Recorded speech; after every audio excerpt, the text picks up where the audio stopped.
नोटबंदी पर विपक्ष है कि बात ही नहीं करना चाहती। बार बार ये कह रही थी कि प्रधानमंत्री सदन में आए तो बहस हो, लेकिन जब प्रधानमंत्री नरेंद्र मोदी सदन में आए तो विपक्ष डर कर भाग खड़ी हुई। जी हाँ, अभी तक लोकसभा और राज्यसभा में विपक्ष बार बार ये कह रही थी कि जब देश के प्रधानमंत्री सदन में आएंगे तभी बहस होगी। यहाँ तक कि राहुल तक ने मोदी के सदन में आने को लेकर वार किया था।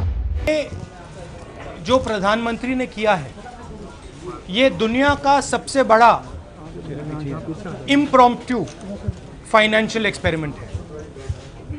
अरे यार, प्रधानमंत्री जी ने इसके बारे में किसी से पूछा नहीं। कहा जा रहा है कि फाइनेंस मिनिस्टर को नहीं मालूम था, चीफ इकोनॉमिक एडवाइजर को नहीं मालूम था।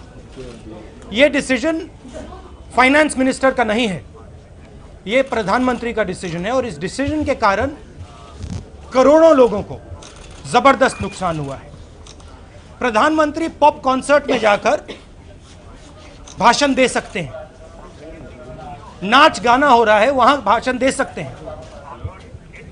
ऑपोजिशन के 200 एमपीज यहां खड़े हैं, 200 एमपीज कह रहे हैं कि हम चाहते हैं कि हमारे प्रधानमंत्री आकर लोकसभा में देश को बताएं उन्होंने ये डिसीजन क्यों लिया, राज्यसभा को बताएं उन्होंने ये डिसीजन क्यों लिया। प्रधानमंत्री नहीं आना चाहते। बहुत बड़ा सवाल है, प्रधानमंत्री अंदर आने से क्यों डर रहे हैं?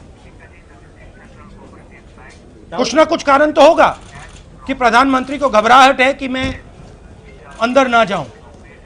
विपक्ष के इस वार का नरेंद्र मोदी ने भी जवाब दिया। सदन में बहस के दौरान मोदी आए, एक हेल्दी बहस की सोच कर बैठे, लेकिन विपक्ष की मंशा उन्हें कहाँ पता थी। विपक्ष तो बहस करना ही नहीं चाहता था, तभी तो हंगामा करके सदन को पूरे दिन के लिए स्थगित करवा दिया। उन्होंने पार्लियामेंट को नहीं चलने दे रहे और चर्चा नहीं होने दे रहे, और साथ ही साथ उन्होंने लोकसभा में एक नया मांग उठाया और बाद में बाहर प्रचार करना शुरू किया। बाहर क्या है, प्रधानमंत्री सदन में नहीं आ रहे, प्रधानमंत्री आओ।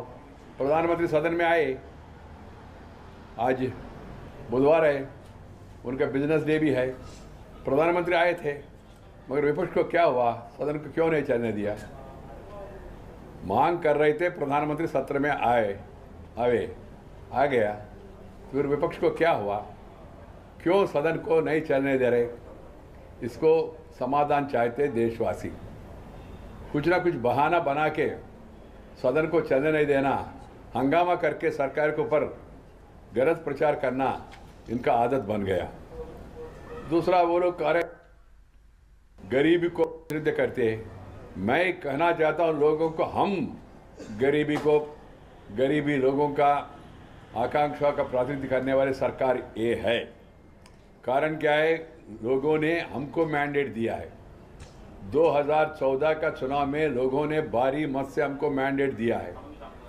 गरीब लोगों का, पिछड़ा लोगों का, ग्रामीण लोगों का प्रतिनिधित्व करने वाले पार्टी भारतीय जनता पार्टी है और उनका साथी पार्टियां है। आप सबको मालूम है, लोकसभा में सबसे ज़्यादा अनुसूचित जाति प्रतिनिधि बीजेपी में है, सबसे ज़्यादा अनुसूचित जनजाति प्रतिनिधि बीजेपी में है, सबसे ज़्यादा पिछड़ा वर्ग का प्रतिनिधि बीजेपी में है, और सबसे ज़्यादा किसान प्रतिनिधि बीजेपी में है पार्लियामेंट में। ये कहाँ प्रतिनिधित्व कर रहे हैं गरीब लोगों का?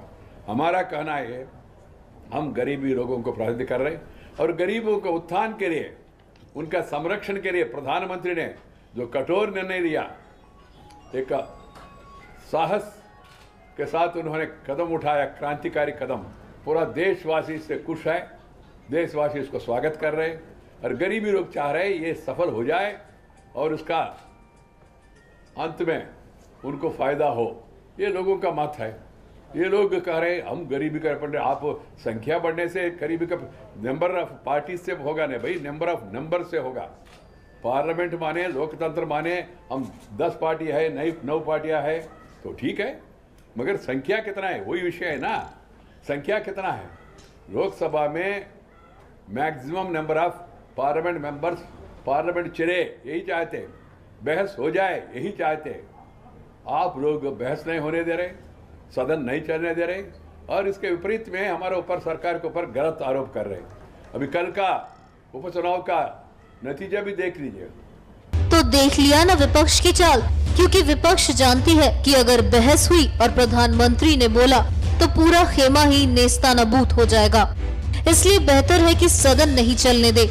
लेकिन ये भूल गई कि जनता सब देख और समझ रही है, वो कभी उन्हें माफ नहीं करेगी। NMF न्यूज की रिपोर्ट।